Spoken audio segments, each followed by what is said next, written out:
I'll start by saying that Stephen Fetter has retired, and to take on this work, we couldn't just replace Stephen. We had to find two people to replace Stephen. So looking after the technological end of this is my colleague Andrea Livingston from the communications department of the General Counsel.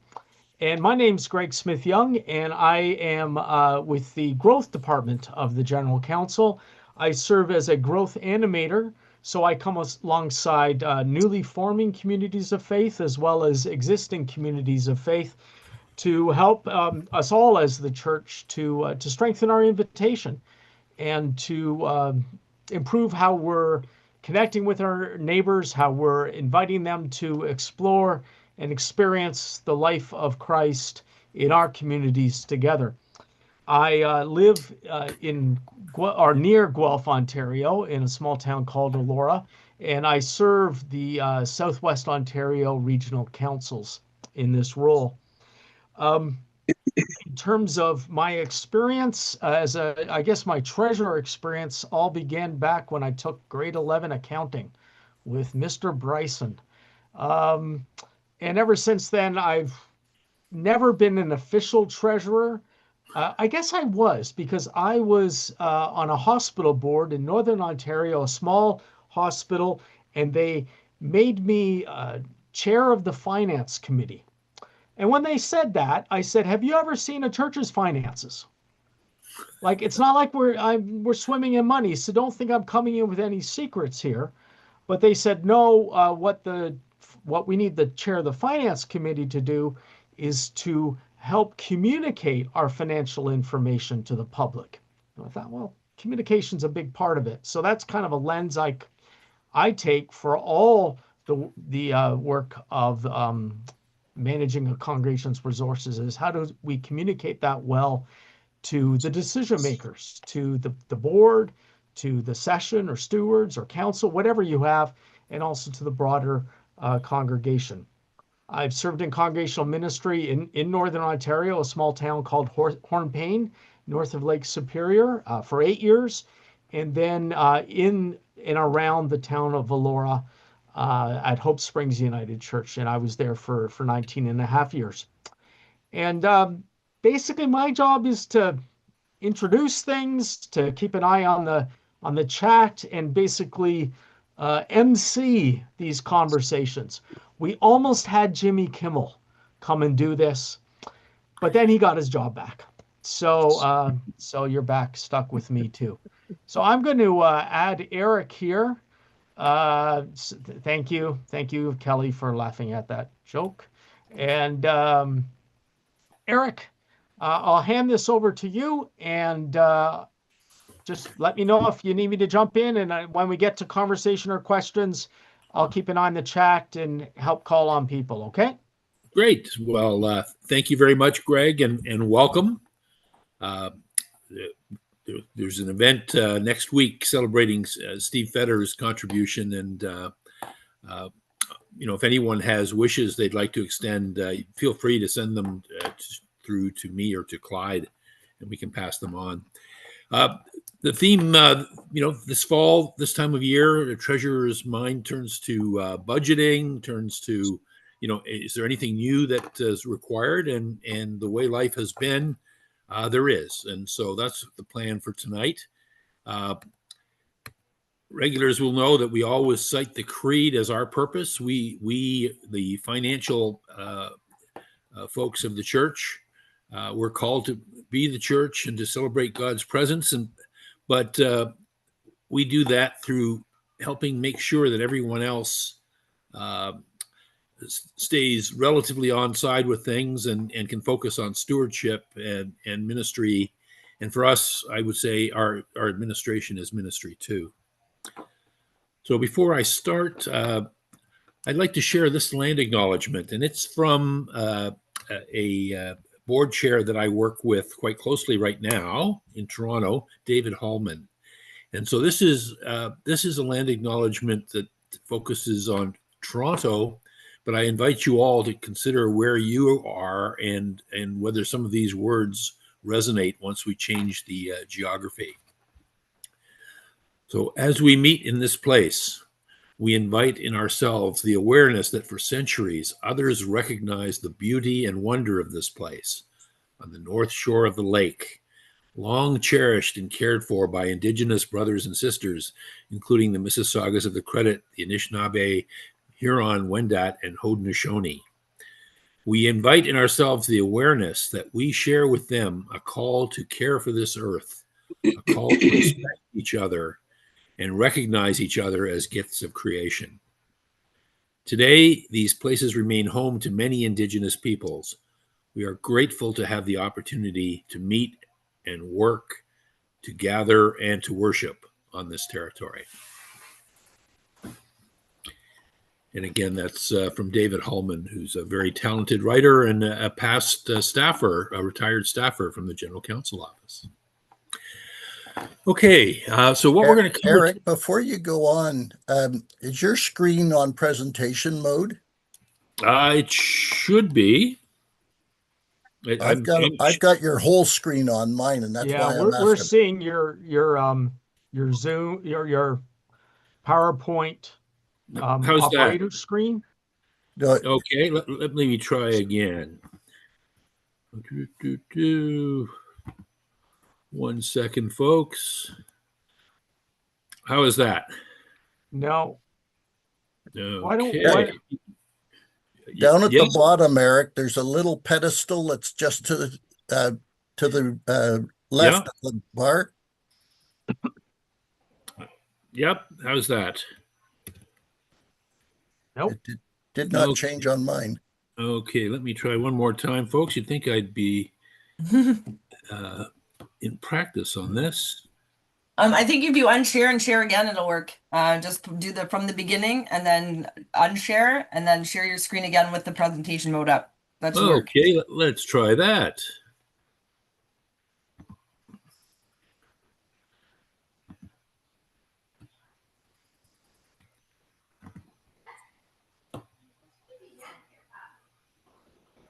Okay. Sorry, folks.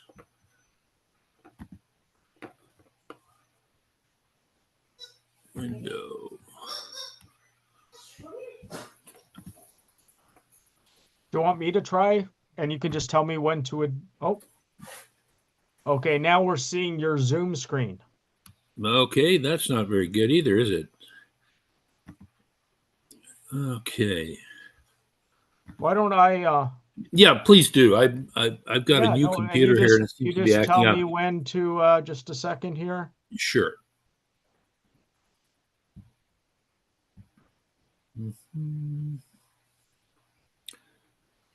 I don't need to share sound, do I? You don't have any cool little jingle bells or anything? Good. Yeah. No. How's that look, folks? Yep, there it is. That's better. Yep. Okay, great. Okay. Greg, nice recovery. Thank you. And that's why Greg's here. It's a beautiful relationship. That okay. Yeah. Indeed. Okay, so let's go forward to three screens quickly. Okay. What we'll be covering tonight. And you just click through the creed. There's the landing. There we are. Okay, so we've already welcomed Greg, but there are a number of changes for 2026 budgeting. And as usual, just in case there are any new folks, we'll have some reminders and so on. Of course, we do always have some CRA news. And, maybe we've learned a bit and it's not as big a concern, but we'll talk a little bit about the postal strike. We'll also cover some of the excellent sharing of information that's happening on the ChurchX forum, and I'll just summarize a few things. What we're going to do, we've covered so much ground over the last number of years that we're going to try to take a deep dive into one or two topics at each webinar, and we'll announce these in advance just in case they're ones you want to skip. But tonight we're going to talk about workman's compensation eligibility, which has come up in a number of ways. And Clyde's also going to take us through electronic payments because that's how you get through mail strikes. And frankly, that's the way we live now, too. So throughout all of this, as usual, your questions in the chat. So next slide, please, Greg. So first of all, looking backwards, hopefully everyone on this call has filed their T3010. If not, drop what you're doing, get off this call, and go do that. The trouble you can get into if isn't worth it. You will also have seen back in June that anyone with month-end payrolls, once-a-month payrolls, was moved to the 25th. There were some ADP fee increases. And of course, there was a minor historical event back in June as well, the 100th anniversary of the church. Looking forward, in August, the General Council approved an assessment rate increase, and we'll talk about that a little bit. And the 2026 cost of living factor will be based on the CPI common 12-month average. Now, I'm not allowed to announce it, but I can tell you that the August number was 2.6, and they might be using the August number. Next slide, please. Again, this is the ADP service fees. The new rate is going to be $24.16 per payroll and $1.32 per employee. I want to stress how important it is that, people think they might be saving $1.32 by doing some manual gyrations or not considering someone an employee. Bad idea. And we'll talk a little bit about that too. Next slide. So the CRA is really selling hard the idea of filing your T3010 and frankly anything else related to charity electronically, and they're making that easier and easier. The steps to get your My Business account are way easier than they were a couple of years ago. If there's anyone here who doesn't have it, there's educational materials on how to do it, and frankly, even though maybe 5 years ago, many of us thought we could finish our church careers without having to do this. COVID changed all of that for us, I think, and you need to do it. The underutilized housing tax, I say this only because there's going to be a budget presented in November. The underutilized housing tax for manses was the single dumbest thing we've had to deal with as a church. Certainly from an administrative perspective, there was a need to do some filing if we had manses and we had to report in 2022. The law, it hasn't come into law getting us off the hook, but it's been announced and re-announced, and the only reason it's not official is because there hasn't been an approved budget for so long, like a formally endorsed by Parliament budget. So it needs ratification, but do not spend even a second on this topic. My disdain is showing. Okay. Another thing I want to tell you is this is something I bumped into myself as a treasurer, and federal and provincial granting bodies are increasingly getting stickier with requirements.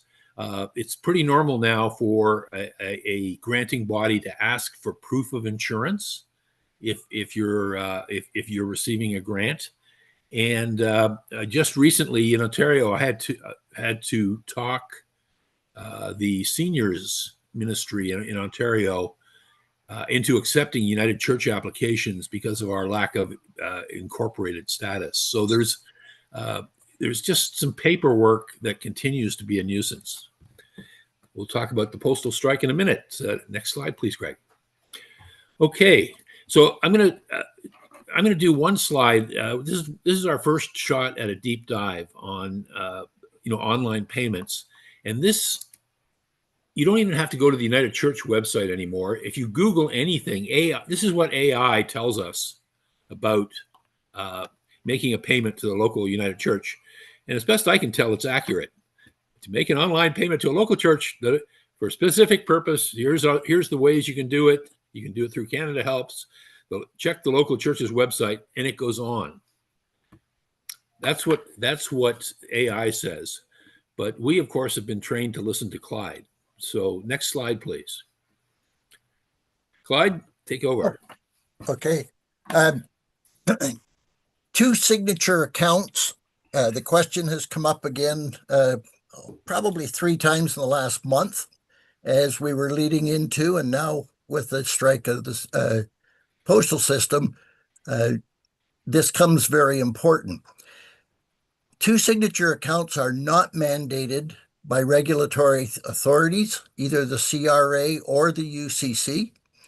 It's something that started to try and protect the integrity of the people involved with bank accounts. And most organizations have moved away from it because it hinders you from using, in the banks, they don't want to put a two signature account onto any of the digital applications. And so what we're suggesting is that you move your account to a single signature account. And this takes an authorization by motion in your governance minutes and naming the persons who will have the ability to do anything with the account, basically getting them a business access card so that they can do banking at the ATMs, but also the EFT payments to vendors. They can add new vendors. They can put new people on e-transfers if you prefer to go that way for individuals. So it's important to get into that action fairly quick now, because most of us are receiving e-transfers, but it's still a real pain for the payments. If you are still using checks, I don't know how you're going to get them to your vendors. Next slide. Clyde, before we go, someone is saying that they can still use, like in some financial institutions, you're able to use double signatures for digital Great. payments. Give me a minute to go on to the next slide and I'll answer Oh, that brilliant. question. Okay. Yeah. I was setting you up there, man. Thank you. Whatever you're doing, you're going to end up changing your procedures within your business, within your church operations. All your invoices, if they're approved before payment is made, that's one of your signatures. It can be looked at that way. The obtaining and protecting of banking details is very important, because if anything happens and this information gets out into the public, that becomes a cyber crime, or could be, and we don't want to be involved with those. So you have to make sure that the information is protected that you have. Now, options for digital services. There are software that can be connected to most accounting packages. There's many different variations of it, and you can maintain your dual signature on there. When you set up the signing authorities in it, what happens, you submit your payment, like your bookkeeper, treasurer, whoever it is that works in the system, makes the payment, sets it up in the payment system, and then the system, the program, will take and send out an email to the authorized people. And when 1, 2, 3, 4, however many you want, when they have replied, at least 2 out of the 4 is the way I would look at that. When they've replied, the payment will be processed. If it's approved, you can approve it, you can approve portions of it, or you can decline the whole thing, depending on what's in there and what your oversight is. So there are ways of doing two signatures. We're very cautious, as I was saying, about the banking details. You've got to enter them into a computer program, and as we know, these aren't always entered exactly right. So one wise person reminded me that there's an easy way of dealing with it, and that was to send $1 to the vendor and ask them to reply when they've received it. When they receive it, you know that that you're set up proper. Once it's set up, it should stay the same, so you can then finish the payment to them and send all future payments without too much concern. But keep your systems intact and know that you've got proper cybersecurity there, so that you're not hacked. You can't prevent it totally, but you can reduce it. The option of getting hacked into so that any of this data gets out. And then destroy paper copies. I recently had to pay a bill online with or by phone with my credit card, and the person on the other end said, very simple. I shred all the paper. As soon as I've written it down, it gets shredded once it's entered. And then you don't have the paper to worry about. You just have your computer programs to make sure that they're not hacked into at some point. That is something that we should all be working towards. And I've been working on that for a number of months now with my clients. And this just pushed us into doing a few more very quickly. I think that's the end of what I had there. Great. Next slide, please. Thank you, Clyde. And just to say, I've seen a few comments where folks have had some success with some financial institutions around getting a two-signature account or getting a grandfathered account into allowing electronic banking. The banks want you to do it too. It's in their business model, it's cheaper, faster. So some of the dumb rules that they might have had in the past, I think everyone's looking to adapt here as we are. So, Clyde, thanks for the advice, and thank you for the comments in the chat box as well. Greg, next slide, please. Moving on to a couple of budget items. The first one is there is an assessment increase this year. If you submitted your statistics back in, say, April or March when they were due, you would have got one of the outputs of that is a projected or target assessment amount to aid your budgeting. Well, this summer, the General Counsel, after a fair bit of debate, as I understand it, approved a 0.5% increase for each of this coming year, 2026 and 2027. They also, as always, a church must do, created a direction for the general secretary to do further analysis and come back to see if they could come up with a better system. But there is an increase of from 4.5% of adjusted revenues for 2026 to 5%.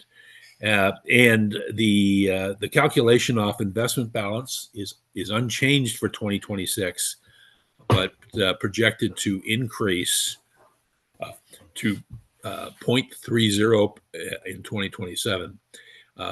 These numbers are already in your, in Church Hub updated, for the target amount that you can use for your budgeting, and which will be used for all the folks that are already on automated payment for that.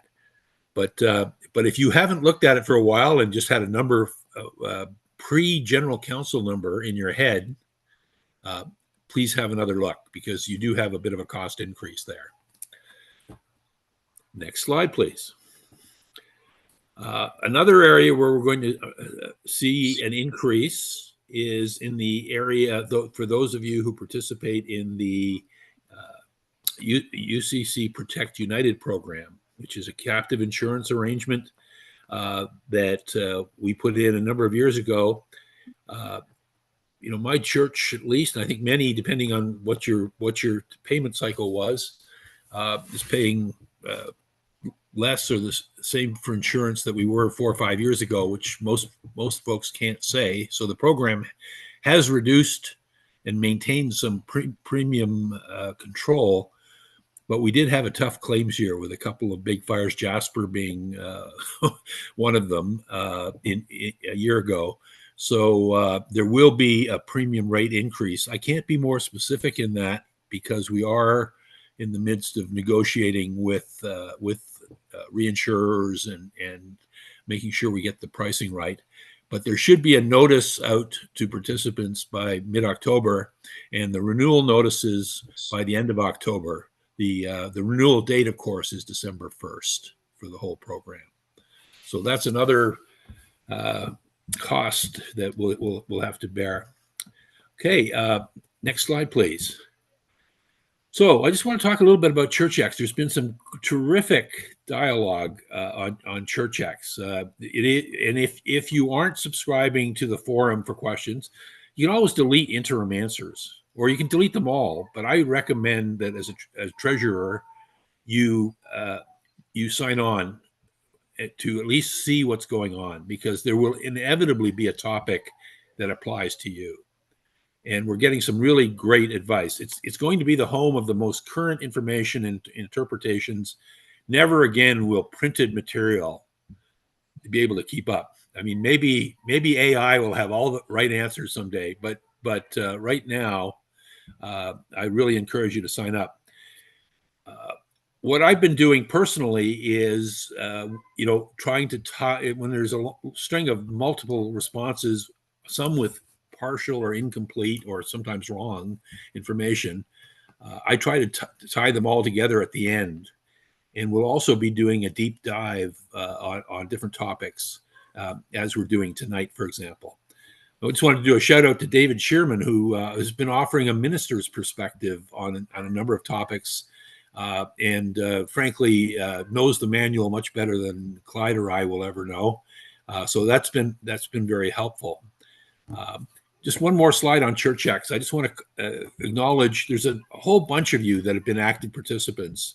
But if you were to go there and look right now, if you want to see a really good comprehensive answer and explanation on funds directed to other charities, Barbara has done that. David Shearman has explained assessments. Andy Spears has commented on bookkeeper services and a number of other topics as well. I did a summary for in-kind donations, rental rates and policies. There's some really excellent material there. Dave Jagger has, people were asking, do we have some policies for things like gift acceptance or planned giving policies? Dave Jagger was able to share that. And James McMillan seems to be a very knowledgeable guy on a whole bunch of topics, and he's also offered a number of very, very helpful comments. So I don't, you can all delete. So my advice would certainly be to sign on for this, just to monitor it. We all get email that we delete quickly, and the thing is, you don't have to weigh in necessarily. And if it's a sort of an interim question, or there's going to be some iterative comments, just delete it. It'll come back to you when it's more fully baked. So I recommend this now, as this is the equivalent of 15 years ago when they were asking me to tweet stuff. So next slide, please.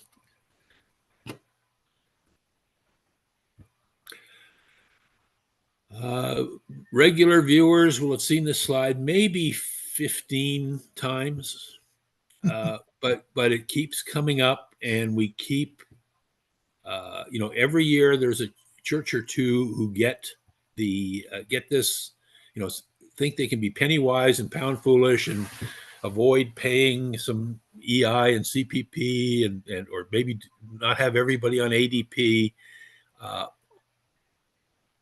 All those things will bite you eventually. In my view, is penny wise and pound foolish.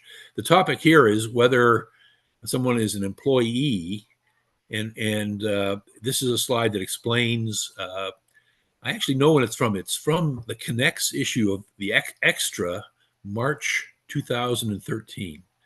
It hasn't changed, but we continue to bump into people who want to argue about it or get it wrong or pay a fine. And I can guarantee you there are people on this call who have paid such fines. So with that, next slide. This is a reminder slide, and there'll be a few of those.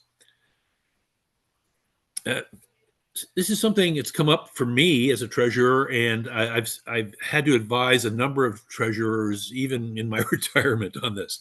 But I put this in my slides 10 years ago.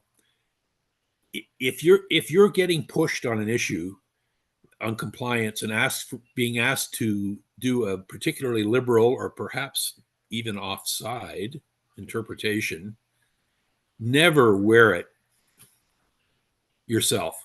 Okay, if it comes back to bite, I mean, if the consensus or however decisions are made, my own church has made some decisions I disagree with, on certain matters, but they're not compliance matters, and never wear it yourself. Okay, because you need to think about how friends and neighbors and congregation members are going to receive it if they're if it does go wrong, if you end up being fined for several years and some thousands of dollars because you were taking too liberal an interpretation on employee versus contractor, for example.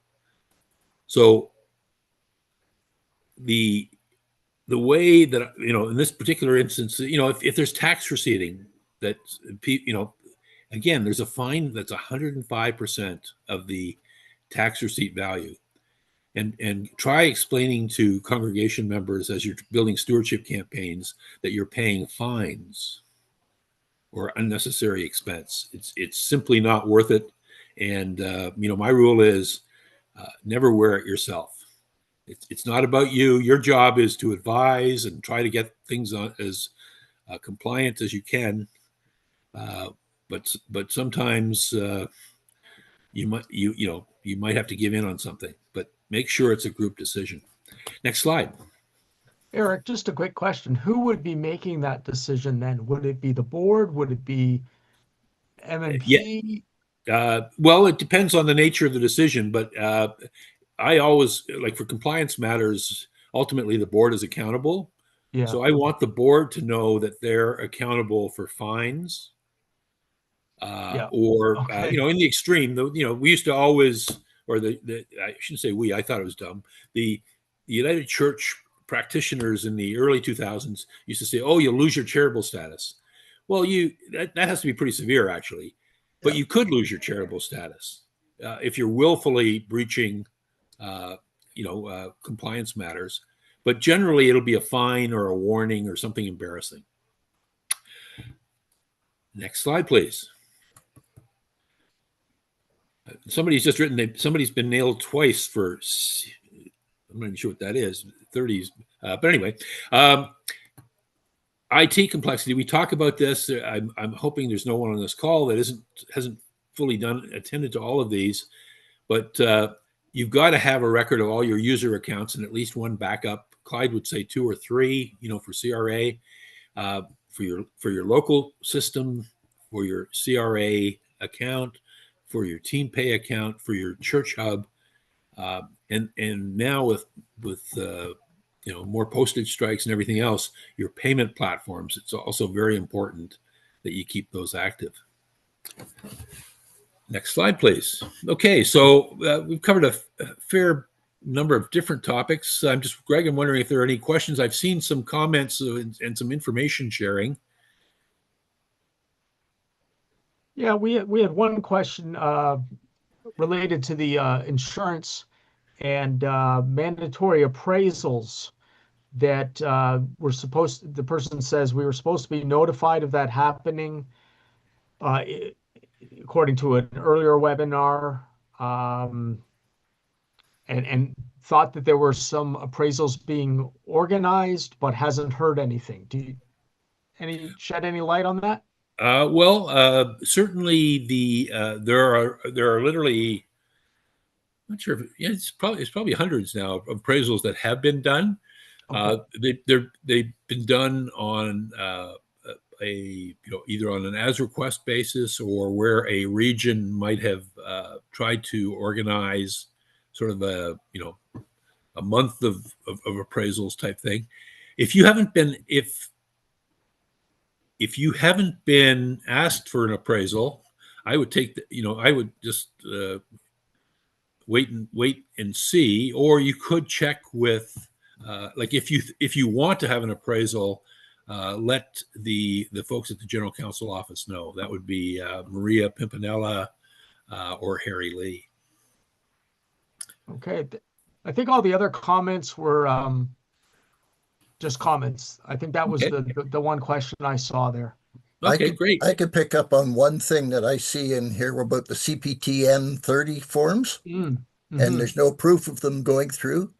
If you've got a My Business account, submit them online. You've got proof then. Yeah. Using the mail, there's never been proof. Yeah. I have worked with thank you. church staff who really like to, use the phone and talk to somebody about, a problem. They call the bank, our bank manager, or they, whoever they had a problem with the CRA. I hate that because there's no audit trail. Yeah. If you use the system and you can't use email with the CRA, but if you use the CRA's recommended system, and if you use email, you've got the audit trail that says, "Hey, I followed up on this twice." You're in a position to escalate things. Okay, well, listen, we'll keep going. Another question, sorry. A former treasurer who has the My Business account, and it's linked to the former treasurer's personal CRA account. How do we get it split? I assume CRA would need to do that. No, the CRA has to prove who somebody is, and they ask for the proof to be coming through their personal account. Okay, so how can it be switched to someone else's proof?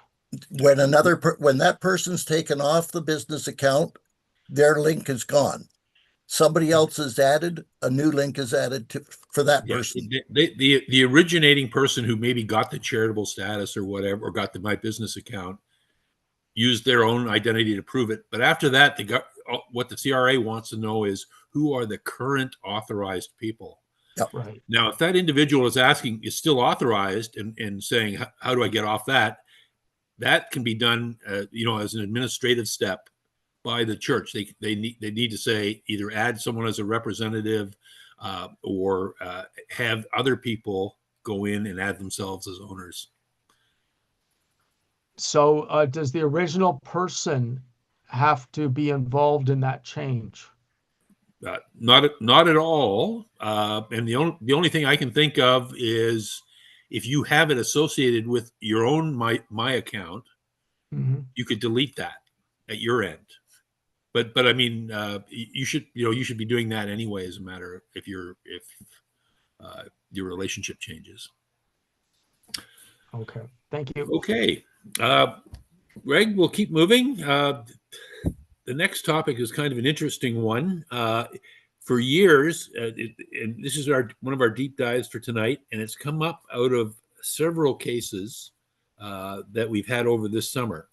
And many of us, including the national office and certainly my own church and others, use the Canada Summer Students Program as a way to, provide employment, hopefully get some productive things, hopefully provide the kids with a meaningful experience, all those things. But buried in the text is a requirement that there be workman's compensation coverage or equivalent. And many of us, I've actually been explaining to people that in provinces where workman's comp isn't mandatory, Ontario is such a province, but there are many others. A lot of congregations can opt out. They don't have to have it. It saves some thousands of dollars. It saves, it's about $1.27 per $1,000 of payroll. So it's, it can add up. But because all employees have to be considered, we used to in my own church, even 25, 30 years ago, we used to cover only the custodian, and you could do that back then. But when you had to cover the minister and the music director and so on, these are people who had, with the restorative care program, have coverage for income replacement. So it was fairly easy to say, no problem opting out of workman's compensation. The flaw in that argument that some people found troubling was that if you weren't in the benefit plan, you had no coverage at all. And so anyway, bottom line, we've been doing this Canada Summer thing forever, or for a long time, as long as it's existed probably. And to my knowledge, this is not a new rule. But we've found one or two cases where it's been questioned. My church has received all its money, but a couple of folks out there have gotten a follow-up question saying, "Hey, you didn't, do you have this insurance?" And they may or may not get their money. I'm waiting to see what happens. I'll report back fully, but typically, if it's a government requirement, you need to comply. So that's the historical advice. The historical advice was you could opt out. Know, though, that people who weren't in a benefit plan had no coverage, and workman's comp is intended to provide some accident-related compensation and also minimize or eliminate the ability to sue. So now, next slide. Again, this is first of all from our insurer. In general, churches and religious organizations are not automatically required. Exempt employees unless you directly run a daycare, directly run a camp, or some other service that does require, just by law, workman's compensation. So it's, again, if it's voluntary,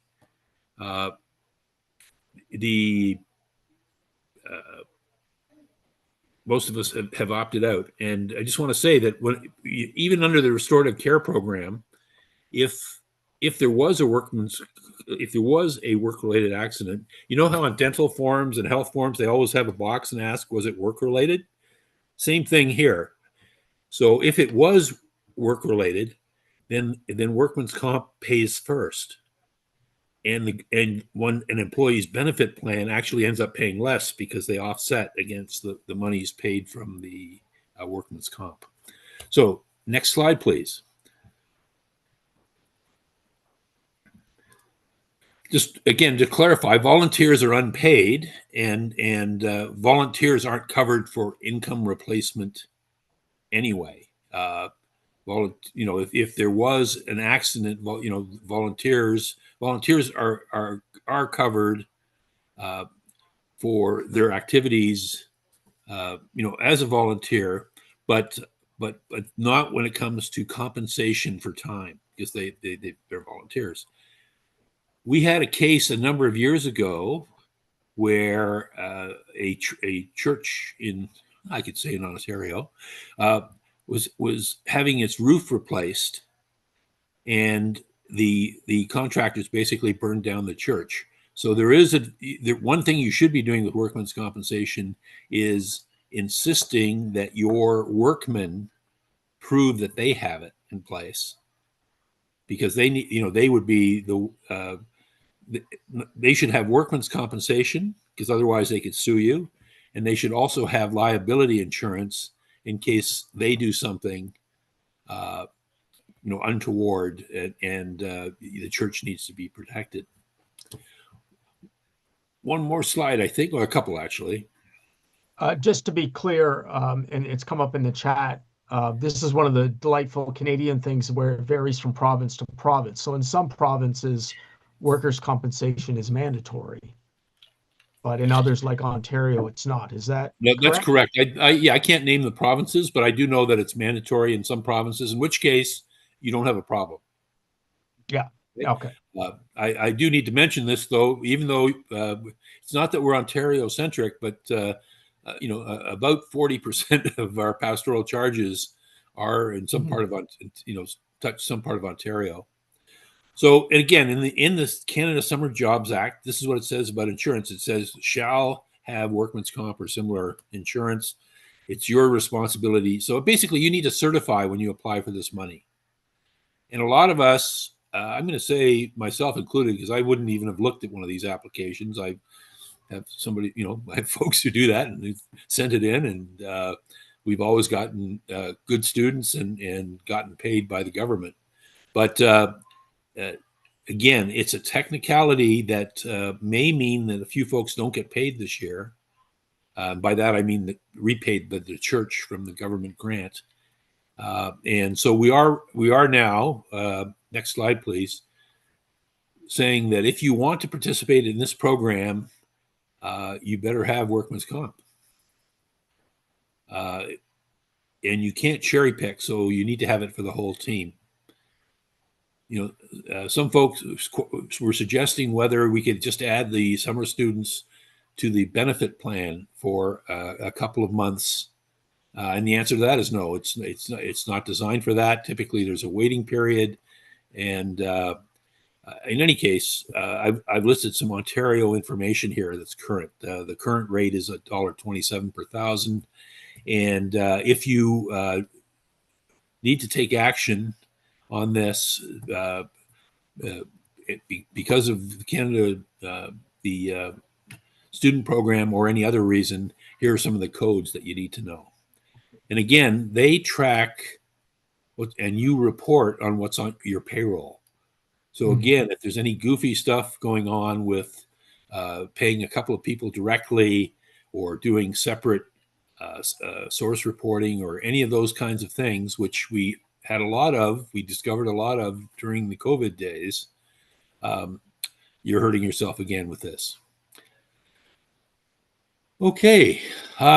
So now folks, we're just a couple of, I don't know if there are questions on that, but just some regular reminders. E-transfers to the General Counsel office, important to know whether it's assessment or M&S.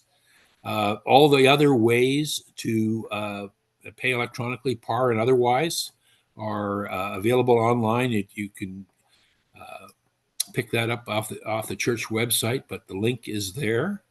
And I've got a couple of other reminders here that, again, I may not even print this anymore or include this slide for snail mail anymore, but if don't do snail mail right now, and if you're going to do it in the future, we have these new. Harry Lee put in some more modern lockbox procedures to speed up the processing of payments in the mail. So there you go. Next slide, please. Stock gifts. I'm going to keep putting this out there. The foundation, short of getting your own discount brokerage stock account, the foundation offers a better deal than any I've seen from any of the services, like even Canada Helps or others. My church, fully 1/3 of our contributions come from stock gifts. That's very unusual, I think. But if we in general are an older crowd with perhaps some investments accumulated over time that have appreciated, it's a very, very cost-effective way to do it. And you don't even have, you can literally point people to the foundation for this, and the foundation will handle the receipting and just send you the money. I just did this for a downtown church last week, and the whole process took about 4 days. That's seasonal. It'll be, it might take a little longer, at year end or something, but a very, very effective way, tax efficient for folks who have the means to do this. Next slide, please. Okay, again, you might note we're winding down in terms of the usual contacts. We continue to have Rose Camborne staffing the CRA help desk. She can also help with questions around assessment and so on. And these are some of the other contacts for various topics, including the payroll team. Next slide, please. And then used to have my name on here, but Harry Lee is the new Chief Financial Officer. Not even that new anymore, well over a year.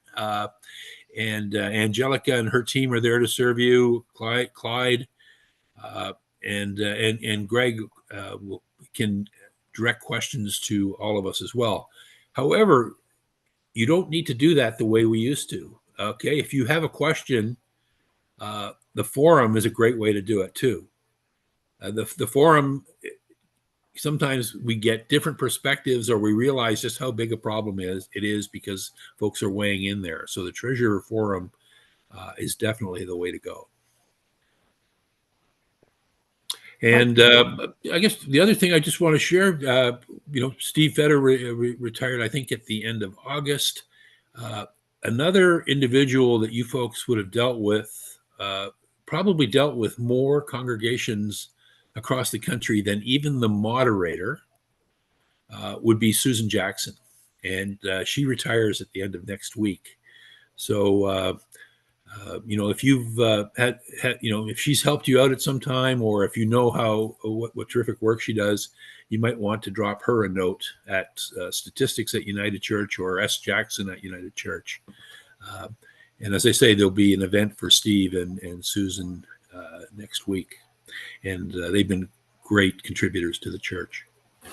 I think that's it. Greg, is there another slide there? I'm trying to remember. No, that's the last slide. I'm going to Okay. stop the sharing, but there are some questions that have popped absolutely. up. One person asked about requesting a waiver of the waiting period. I'm not sure what that refers to. Oh, well, I think the thought was there, would that be another way to put a student on benefits? Which, again, it's a pretty normal thing. Yes, Robert Steves actually is clarifying it's a waiting period for benefits. Oh, yeah, okay. I've run that past HR, and there's a whole bunch of reasons. They absolutely don't want to do that. You can waive the waiting period as a negotiated thing for an employee that's going to be a long-term employee, but even adding someone to the benefit plan takes a while, and then there's all kinds of challenges administratively and otherwise, and it's not even fair to everybody else.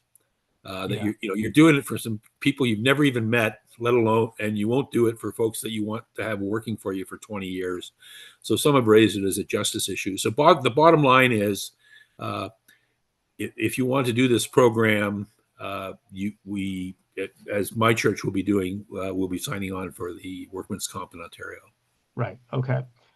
So David Hughes is asking about in the next session, reviewing how to make a T4A for things like pulpit supply, and asking if it can be done through MYBA. Yes, it can. And the answer is yes. There's only a couple of fields, but we will tell you what, we'll cover that. And okay. if you want to send an email, we'll get you an answer in the interim as well. Okay. Bill is asking, ADP has indicated that team pay is being eliminated in the future. How will that impact us? Well, that's the first I've heard of it, but I am a mere retiree. The bottom line is that presumably they would be replacing it with something newer and better. Systems are retired with some regularity. I'm a little surprised to hear that one, because we just went on it about a year or year and a half ago, I think, or two maybe. But yeah, and the payroll arrangements anyway are us as a customer, the national church as a customer, might even review vendor, but the normal expectation would be that the vendor provides the replacement system and the documentation so we can work with it. Okay. I think that's it. Yeah, I'm seeing some comments about an ADP marketing. In my experience, ADP marketing calls have usually been mistakes that didn't realize that they were an existing customer on an affinity program that with 3,000, like 2,000 plus accounts. So I will. I'll put something out. I'll get Angelica to put something out on the forum on this topic, because I haven't heard anything myself. Very good. I think that's it. Great. Well, Greg, other than maybe training me back up on how to log in, yeah. Well, thank you. I got well done on your first night. Well, yeah. It's great to spend time with you again, Eric. Good. You were so helpful when I was in congregational ministry, especially with an amalgamation I was part of. That's where this all came from, the Yeah. distinct color. Yeah. But yeah, so it's great to be with you and with you, Clyde, as well. And thank you, Andrea, in the background for looking after our technology here. Yeah.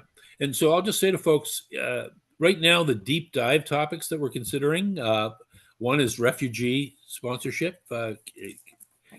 Continues to come up with a lot of different new creative ways to do it. And another is the whole area of benevolence and benevolent funds and who you can give money to and how that works. Lots of misunderstandings. So I'm seeing the question: when is the next session? We're on an every other month schedule right now until the government creates something crazy where we have to go weekly again. So I think it's November 24th or 5th, whatever the Wednesday is. November 26th. There we go. Yeah. This is the September, end of September session. There's some of you think you're in October. Just for the last hour, we've suspended belief. We're still in September. And so Yeah. yes, the end of November. Yeah, sorry, folks. I was on a golf trip last week. So I understand retirees do that. Sharon, I saw your comment there, and we'll look at that. Thank you. Okay, folks. Well, thank you very much, everyone. Greg, I don't know if it's necessary. Steve used to take us into a debrief room and stuff, but we can do that another time and set up some protocols on how we do all this stuff. Okay, sure. Great. Yeah. Okay. Thanks, everybody. You want to go watch Yankees Red Sox, right? It is on in the other room. Yes. Yeah. Okay. We'll debrief some other time then. Thank you, everyone, for joining, and we'll see you in a couple months. Great. Or Thanks, everybody. in the forum. Great. Thanks, Thank folks. you all. Yep. Thank you for being a treasurer.